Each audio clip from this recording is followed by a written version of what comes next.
I'm merely trying to stick up for 32 very nice people in Columbus, Ohio, who have agreed to stay up with us. Democratic pollster Chris Kofinis has put together a focus group tonight of 32 very nice citizens of Columbus, Ohio, where it's late for them, and they've already worked all day, and they've stood by for us. So, Chris, tell us about your findings, and far from this bunch, far from Vegas, how did it go over in Ohio? Well, it was a mixed reaction in terms of who won the debate. It kind of split down the middle in a sense. You had 11 who thought that Hillary won the debate. You had 10 who thought that Trump won the debate, and the rest, another 11 that thought it was neither.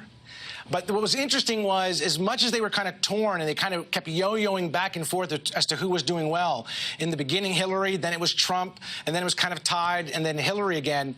In terms of who moved, in terms of actual votes, well, here's what's interesting. You had 11 that went to Hillary, 5 that went to Trump, and the rest of the room that's still undecided. And what's really fascinating about this is the conversation we were just having, what really was interesting is the missed opportunity that Trump had in this debate.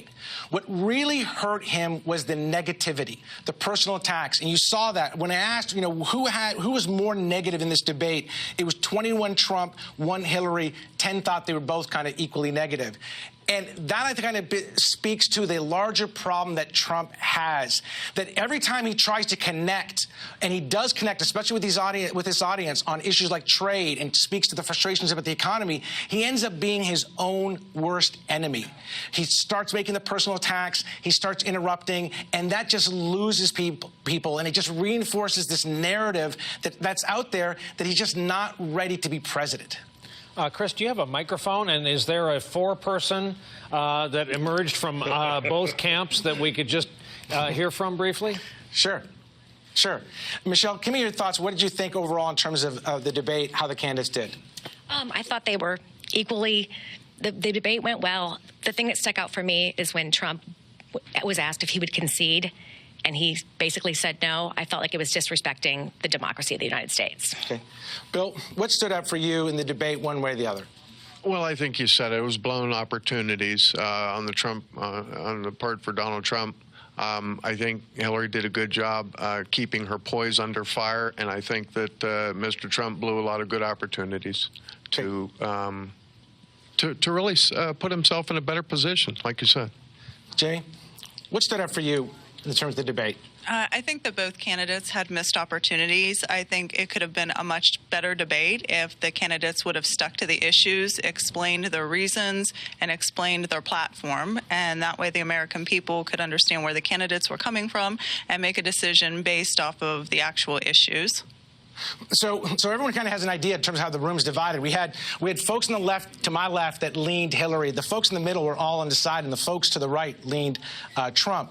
I want to just ask the folks, everyone in the room, a question again that I asked earlier.